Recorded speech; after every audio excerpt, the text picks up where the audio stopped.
आज मी तुम्हाला बनवून दाखवणार आहे दुधी भोपळ्याची चमचमीत, झणझणीत आणि छान अशी चवदार भाजी, ज्याला खाल्ल्याच्या नंतर तुम्ही एक भाकरीच्या ऐवजी 2 भाकरी तर सहज खाऊ शकतात. इतकी छान, चवदार, टेस्टी आणि खमंग अशी दुधी भोपळ्याची भाजी आज बनवून दाखवणार आहे. तर चला बघूया याला लागणारं साहित्य आणि बनवायची कृती. तर व्हिडिओ तुम्ही नक्की पूर्ण बघा. तर इकडे बघू शकता, हा दुधी भोपळा आपण बोलतो याला. हे दुधी भोपळा मी घेऊन आले, याला स्वच्छ केलं, म्हणजे याचा जाडसर जो भाग असतो ना, वरची साल असते ना, ती काढून टाकली आहे चाकूनी, किंवा स्लाइसर असतं बघा काढायचं, त्याने काढून टाकलेली आहे. तर आज मस्त अशी दुधी भोपळ्याची भाजी बनवायची आहे. खूप छान हेल्दी भाजी असते, फळभाजी आहे ही, आणि आपल्या शरीरासाठी खूप चांगली भाजी आहे ही नक्की तुम्ही खात जा. आणि आवडते आहे सगळ्यांनाच दुधी भोपळ्याची भाजी. हे थोड्याशा बियाचा भाग असतो वरचा, थोडासा कट करायचा. आणि बघा आता याचे छान असे बारीक बारीक तुकडे करून घेते मी. आवडीनुसार तुम्ही याचे शेप द्या आणि आवडीनुसार याला आकार द्या, म्हणजे लहान मोठा. तर हे बघा मी चौकोन साईज करते आणि मिडियम आकाराचे याचे तुकडे करून घेते. आणि खमंग, चवदार, टेस्टी अशी ही दुधी भोपळ्याची भाजी आज तुम्हाला मी साध्या सोप्या सिंपल पद्धतीने बनवून दाखवणार आहे. पण खाता वेळेस इतकी टेस्ट लागते नाही, भाजी खूप छान लागते खाता वेळेस. हे बघा आता मी सर्व कट करून घेतले, स्वच्छ धुवून घेतलेलं आहे. तर थोडा वेळ याला जरा बाजूला ठेवते झाकण ठेवून. तोपर्यंत मी तुम्हाला दाखवते मी याच्यात काय काय वापरलं. हे कांदा टमाटर बारीक चिरून घेतलं आहे. त्यानंतर मसाल्यामध्ये बघा ही गावरान पद्धत दाखवते तुम्हाला मी. कढीपत्त्याची पानं घेतलेत, शेंगदाणे, लसूण घेतला आहे, हे कोथिंबीर घेतली, अद्रक घेतली, लसूण घेतलेला आहे. बस आता शेंगदाणे, लसूण आणि अद्रक हे आपल्याला थोडंसं गरम तव्यावर भाजून मग याला थोडंसं वाटून घ्यायचं आहे. तर आता पॅन ठेवला आहे तव्यावर, हे थोडासा गरम झाला की मग आपण याच्यामध्ये शेंगदाणे टाकून घ्यायचे सर्वप्रथम. तर ते मी शेंगदाणे टाकून घेते. याच्यामध्ये शेंगदाणे जास्त नाही टाकायचे. आता याच्या शेंगदाणे टाकून झाले की मग आपण हे थोडेसे परतून झाले की मग आपण याच्यामध्ये लसूण टाकून घ्यायचं आहे, म्हणजे लसूण अद्रक. हे असं थोडंसं याला रेड ब्राऊन स्पॉट येईपर्यंत, म्हणजे थोडंसं याला भाजीपर्यंत तव्यावर ठेवायचं आहे.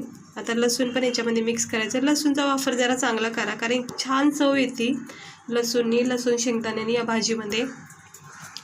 ही भाजी ना आपण चण्याची डाळ टाकून सुद्धा सुक्की भाजी करू शकतो. आणि ही लौकीची सब्जी म्हणजे दुधी भोपळ्याची भाजी वेगवेगळ्या पद्धतीने होते. दुधी भोपळ्याचा हलवासुद्धा खातात बनवून, तो सुद्धा मी तुम्हाला दाखवेल.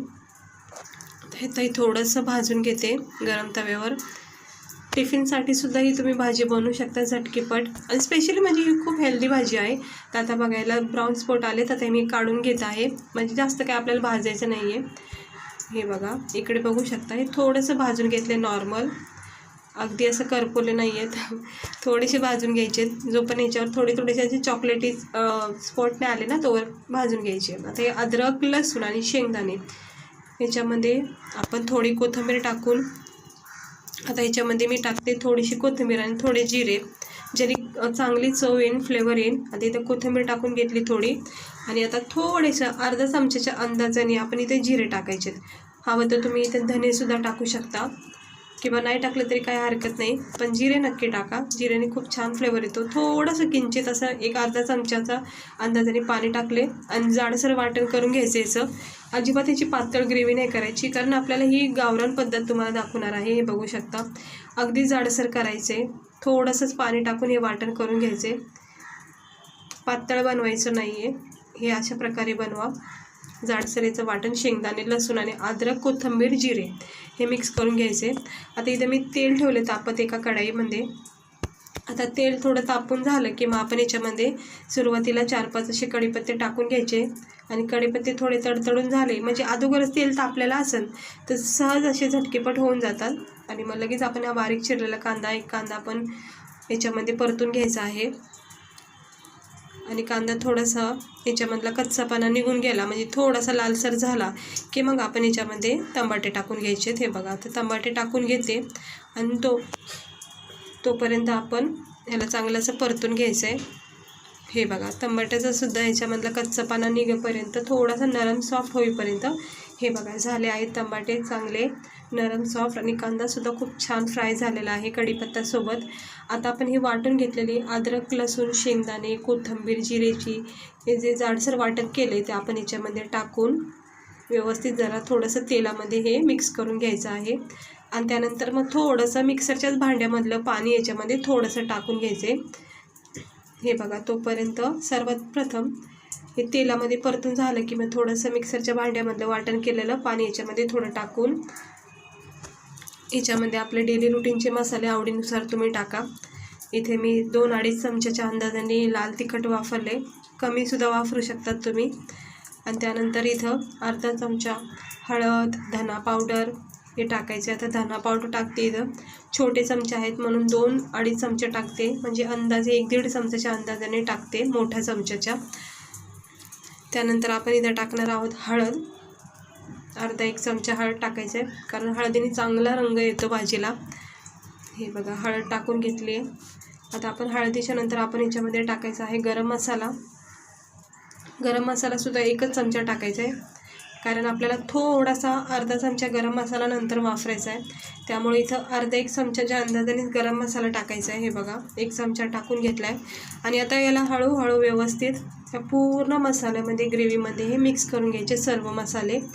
आणि छान याला तेल सुटेपर्यंत मंद आचेवर मसाला हा परतून घ्यायचा आहे.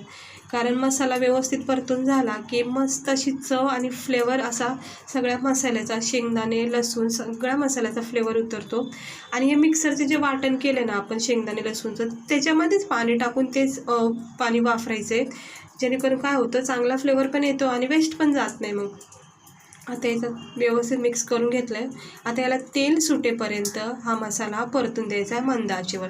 झाकण ठेवते मी याच्यावर आणि याला तेल सुटेपर्यंत परतून देते. कारण तेल सुटेपर्यंत परतून दिलं की चांगली चव येते आपल्या भाजीमध्ये, म्हणून याला थोडा वेळ द्यायचा.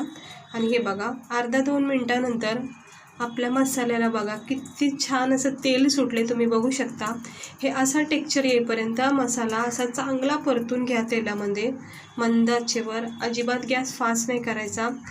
आणि जितका चांगला तुम्ही मसाला परतून घेताना कोणत्याही भाजीचा असो मग, पण तो चांगला परतल्याशिवाय ना भाजीला काही चव उतरत नाही, मग कितीही मसाले वापरा.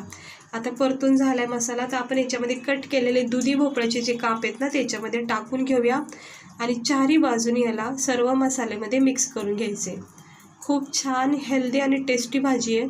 आणि फळभाज्या तर खूपच चांगल्या आहेत आपल्या शरीरासाठी. जसे आपण पालेभाज्या खातो तशी फळभाज्यासुद्धा खूप चांगल्या असतात आपल्या शरीरासाठी. आणि स्पेशली हे दुधी लौकीची सब्जी ना तर खूपच चांगली आहे. ह्याचा तर ज्यूससुद्धा लोक पितात, इतके हेल्दी आहे ही भाजी.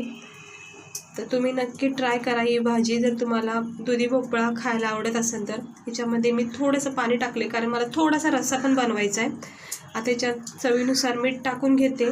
आणि त्यानंतर आपण याच्यामध्ये टाकायचं आहे, मी तुम्हाला सुरुवातीला बोलले मला अर्धा चमचा गरम मसाला नंतर वापरायचा आहे, ते मी इथे टाकून घेणार आहे. अर्धा चमचा हे बघा गरम मसाला, त्यामुळे मी सुरुवातीला थोडा कमी टाकला आहे.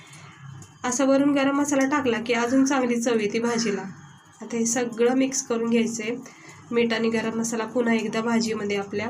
आणि इतकी छान खमंग टेस्टी भाजी तयार होईल ना, 5-7 मिनटातच ही भाजी तयार होईल. मंद गॅसवर तर 5-6 मिनटामध्ये भाजी तयार होईल. तिकडे बघू शकता किती खळखळून छान असे मस्त भाजी आपली शिजत आहे. सर्व मसाल्याचा फ्लेवर भाजीमध्ये उतरत आहे. आणि 1-2 मिनटातच ही भाजी आपली तयार होणार आहे खाण्यासाठी. इकडे बघू शकता जे पाणी होतं, जो रस्सा होता तो आटून गेलेला आहे. आणि आता आपल्याला एवढा रस्सा पुरेसा आहे, कारण आपण भाकरी याला राईससोबतसुद्धा मग खाऊ शकतो. त्यामुळं अगदी सुक्की नाही बनवायची. आणि दुधी भोपळ्याची स्पेशल सुक्की भाजी ती चण्याची डाळ टाकून होऊ शकते, पण ही भाजी जी आहे ना ती ग्रेव्हीचीच असते, म्हणजे थोडा रस्सा तर असतो. आता याला थंड करून घेते आणि मग आपण ह्याला सर्व करूया. हे बघा, थोडी थंड केलेली आहे आणि थोडे वाफा पण निघतात. आता वरून थोडीशी आपण हे कापून घेते, जरा कापलीच नाही आहे. हे बघा, आता कट करून घेतली कोथिंबीर आणि वरून टाकून घेते. छान अशी आपली भाजी खमंग टेस्टी अशी गावरान पद्धतीची सोपी अशी झणझणीत चमचमीत तोंडाला चव येणारी अशी खमंग भाजी, फळभाजी दुधी भोपळ्याची तयार झाली आहे खाण्यासाठी. पाहता क्षणी तोंडाला पाणी सुटले बघा. तर तुम्हाला जर भूक लागली असेल आणि काय चटपटीत आणि झणझणीत खाऊ वाटत असेल ना, तर ही भाजी नक्की ट्राय करा. खूप चांगली लागते आणि अगदी भूक वाढवणारी भाजी आहे ही. आणि शेंगदाणे लसूण टाकल्यामुळं ना याचा फ्लेवर इतका छान लागणार आहे खाण्याच्या वेळेस. तर इकडे बघू शकता चण्याची डाळ वगैरे टाकून तर आपण सुक्की नेहमीच बनवतो, पण ही अशी ग्रेव्हीवाली भाजी पण नक्की एकदा ट्राय करा. इकडे बघू शकता याचा थिकनेसपणा, हे बघा रस्सा किती याचा घट झाला आहे मस्त. आता मी हे एका वाटीमध्ये काढून घेते आणि छान असं जेवणाचं प्लेट तयार करायचं आहे तुम्ही आणि गरमागरम मस्त भाकरीसोबत याला सर्व करायचं आहे. हे बघा किती छान आपली अशी थिक अशी दुधी भोपळ्याची अशी खमंग हेल्दी टेस्टी भाजी तयार झाली आहे.